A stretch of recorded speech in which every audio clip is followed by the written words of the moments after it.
नमस्कार मंडळी, भरपूर दिवसातून व्हिडिओ बनवतोय कारण थोडस कामाच्या संदर्भात बाहेर गेलो होतो, त्यामुळे व्हिडिओ बनवायला वेळ भेटला नाही.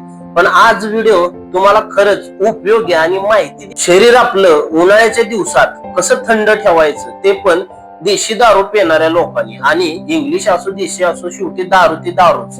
पण ह्या दिवसामध्ये दारू पिणाऱ्या लोकांच्या अंगावरती गांद्या उठतात किंवा भरपूर काय काय होतं, किंवा माणसांना लघवीला सुद्धा त्रास होतो, बाथरूमला त्रास होतो, भरपूर काय अडचणी येतात.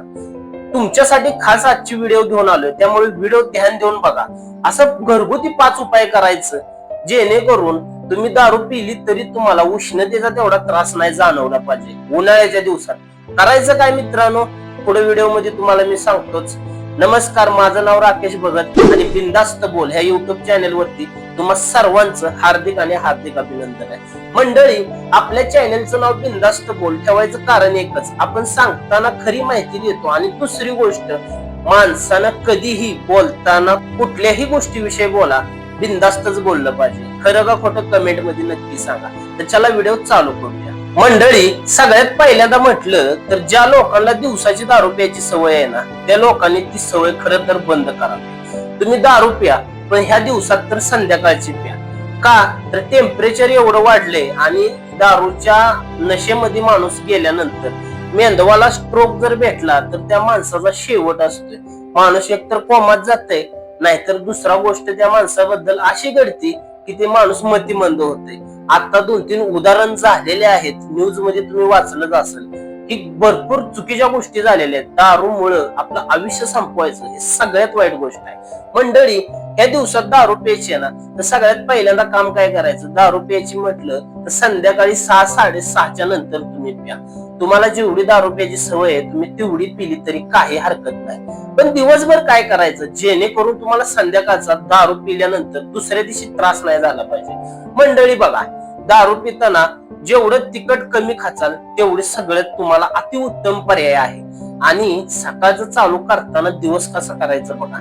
सकाळी उठलं की पहिल्यांदा पाणी प्यायचं, ते पण थंड पाणी प्यायचं नाही. माणसं म्हणतात गरमीच्या दिवसात थंड पाणी पिलं की शरीर आपलं थंड राहते. ही सगळ्यात चुकीची गोष्ट आहे. पाणी पिताना आपलं नॉर्मल माठातलं पाणी प्या किंवा कापड लावलेल्या कसल्याही गोष्टीतलं थोडस नॉर्मल थंड तुम्ही प्या, पण फ्रीज मधलं पाणी पिण्यास नकार द्या. ह्या दिवसात तर द्या.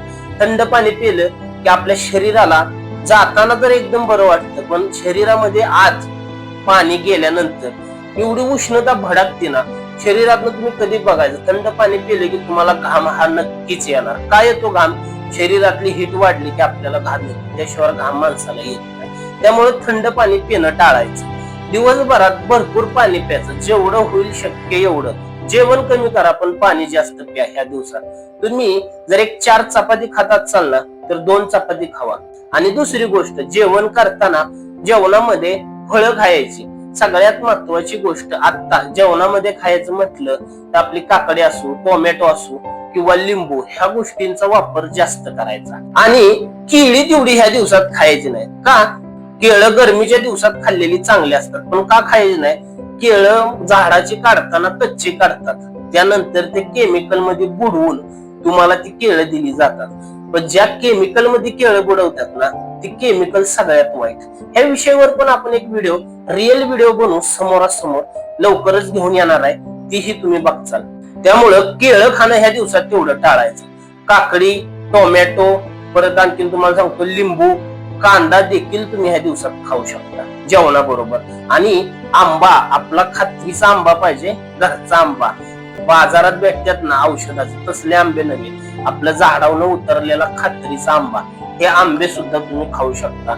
शरीर खूप थंड राहणार. आणि त्याच्यानंतरची गोष्ट जर म्हटलं तर जेवण कमी केलं माणसाला भूक थोडीफार लागते. या दिवसात तुम्ही ताक जास्त प्या, दही जास्त प्या.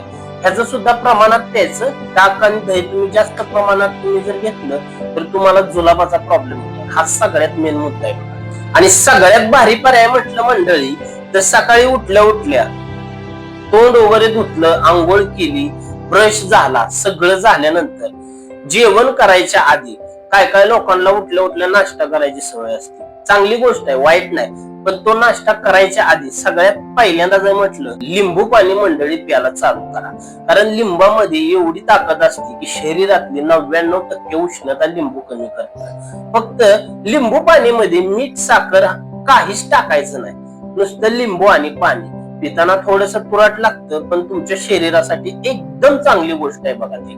त्याच्यानंतर माणसांना संध्याकाळचं प्या. मी असं का म्हटलं, एक तर माणसाने दारू न पिली पाहिजे, ही सगळ्यात मेन गोष्ट आहे. पण ज्या लोकांना सवयच आहे, ज्या लोकांची सवय सुटतच नाही, अशा लोकांनी खरं तर संध्याकाळची दारू प्या. दिवसाची जेवढी तुम्ही दारू पिणं टाळचाल तेवढी सगळ्यात चांगली गोष्ट आहे बरं का.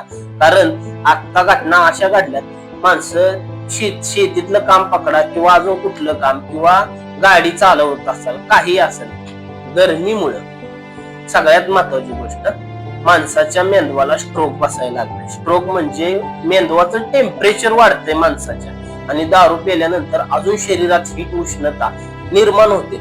त्याच्यामुळे माणसांच्या मेंदवाला रक्त कमी पोचायला लागतं, आणि असं झालं की तो माणूस एकतर कोमात तरी जातोय किंवा ह्या आयुष्यातून संपतोय, नाहीतर त्या माणसाचं मतिमंद म्हणजे बुद्ध्याच काम देणं, असं देखील माणसांना आता घडलेलं आहे. आता कमीत कमी 3 ते 4 उदाहरण माझ्या समोर झालेले आहेत मंडळी, आणि बातम्यांना हे तुम्ही वाचलं असेल, तुम्हाला ह्या गोष्टी खरंच माहिती असतात. त्यामुळे दारू प्यायची म्हटलं तर संध्याकाळी 6:30 ते 7च्या आसपास प्यायची. बरं, दारू पिताना लोकांना तिखट खायची सवय असते किंवा त्याच्याबरोबर नॉनव्हेज काय तुम्ही खाताल, चिकन असो, मटन असो, अंडी असतील, हे ह्या दिवसात खाणं बंद करा. दारू प्यायची म्हटलं तरी सगळ्यात भारी पर्याय म्हणजे तुम्ही काकडी घ्या. काकडीमध्ये थंडाई असते, त्यामुळे काकडी तुम्ही दारूवर खाऊ शकता. दुसरी गोष्ट मंडळी, दारू पिताना दारूमध्ये तुम्ही आईसचा वापर अजिबात करू नका किंवा थंड पाणी कसलंच घेऊ नका. नॉर्मल पाणी घ्या. पिताना तुम्हाला गरम वाटलं तरी सुद्धा ती तुमच्या शरीराला त्रास नाही देणार बघा. तोंडाची चव आणि शरीराची टेम्परेचर ही कधीही ध्यानात ठेवायचं. आपल्या तोंडाला जे चांगलं लागतं ना, ते आपल्या शरीरासाठी कधीही घातक गोष्ट असते बघा. त्यामुळं दारू पिताना तुम्ही जेवढी फळं चकण्याला खाचाल तेवढं तुम्हाला सगळ्यात चांगलं बघा. आणि मंडळी, शक्यतो दारू प्यायची म्हटलं ना तर जरा गॅप देऊन पित जावा. म्हणजे कसं, जर तुम्ही बसल्या जाग्यावर जर 1-1.5 क्वार्टर पित असाल तर ही गोष्ट सगळ्यात पहिल्यांदा बंद करा. सुरुवात केली 90 घ्या. 90 घेतल्यानंतर तुम्हाला अजून प्यायची इच्छा झाली तर 1 तासभर जाऊन द्या, त्याच्यानंतर 90 घ्या. म्हणजे तुमची नशा तर जेवढी व्हायची तेवढीच होती बरं का. फक्त पहिली 90 घेतली, माणसाला वाटतं की डोक्यात आता तार चढली, पण ती तासाभरानं दुसरी 90 घेतल्यामुळे माणसाला दारू काय होणार आहे. पण तसं काय नसतं. अल्कोहोल शरीरामध्ये गेल्यानंतर, देशीचा असो किंवा इंग्लिशचा असो, 8 ते 9 तास शरीरातून आपल्या बाहेर जात नाही. ते आपल्या रक्तामध्ये हळूहळू मिक्स होतं. जेवढं तुम्ही लेट पेचाल तेवढं तुम्हाला लेट करंट येणार, जेवण बी चांगलं जाणार आणि शरीराला त्रास सुद्धा कमी होणार. पण ज्या लोकांना शरीरावरती डाग धब्बे उठतात किंवा अजून चेहरा असा काळपट पडल्यागत वाटतोय, अजून काहीही डोळ्याच्या खाली असं काळं डाग दिसतात, काहीही जर अडचण वाटत असेल तर मंडळी, दारू पिणं शक्यतो थोडं कमी करा. का तर दारू मध्ये सगळ्यात जास्त गरमी आहे, आणि काय काय लोकांना तर कच्ची प्यायची सवय असते. अशा लोकांनी तर खरंच दारू पिऊ नये कच्ची, ह्या दिवसात तर नाही. कारण शरीर एकदाच आहे, शरीर बार नाही. शरीर आपलं असं असतं की एखादी जर वस्तू शरीरामध्ये इंजनच पकडायची, एखादा पार्ट गाडीचा खराब झाला तर ते भेटतो, पण शरीराचा भेटणं आयुष्य संपण्यासारखं काम आहे. कारण हे मोठ्या लोकांची लक्षणं आहेत. कुणाला लिव्हरचा प्रॉब्लेम झाला, कुणाच्या किडन्या फेल झाल्या. ज्या माणसाच्या उशाला पैसा आहे ना मंडळी, त्या माणसाला कधीच या गोष्टीची अडचण येणार नाही. पण तुम्हा आम्हा सारख्यांचं कुत्र हलवतं बरं का. कारण विचारत तर कोणच नाही, घरचे सुद्धा साथ देणार नाही तुम्हाला. शरीराला काय झालं, जोपर्यंत तुम्ही कमवताय, जोपर्यंत तुमच्या खिशात पैसा आहे, तोपर्यंत सगळी तुमच्या जवळ येणार. पण जोपर्यंत तुमच्या शरीराला काय झालं, तुमच्यापाशी रुपया नाही, तुम्हाला जेव्हा लोकांची गरज असते ना, तेव्हा तुमच्या कोण मदतीला येणार नाही. ह्या दुनियेमध्ये येताना एकटंच यावं लागतं, जातानाही एकटंच संघर्ष करून जावं लागतं. त्यामुळं दारू किती प्यायची, किती प्रमाणात प्यायची, ही तर खरं आपल्या हातात असतं. आणि मंडळी, जे 5 उपाय मी तुम्हाला म्हणलो ना, ते हेच उपाय आहेत. कारण एक तर तुम्ही फळभांड खाऊ शकता दारू पिताना, जेवण करतानाही खाऊ शकता, हा पहिला विषय झाला. त्यानंतर तुम्ही ताक पिऊ शकता, दही पिऊ शकता, ही विषय झाला. त्यानंतर लिंबू पाणी दिवसात 3 वेळा तरी मंडळी तुम्ही प्या. 3 वेळा जरी लिंबू पाणी पिलं तरी शरीर एकदम थंड राहतं. त्याच्यानंतर तुम्हाला जेवण सगळ्यात महत्वाचं कमी करायचं. ह्या दिवसात जेवण जास्त करायचं नाही, पाणी जास्त प्यायचे. त्याच्यानंतर जर मंडळी म्हटलं तर ह्या दिवसाचं तुम्हाला मी सांगतो, जेवढं तुम्ही थंड कमी खाचाल तेवढं शरीर तुमचं चांगलं राहणार.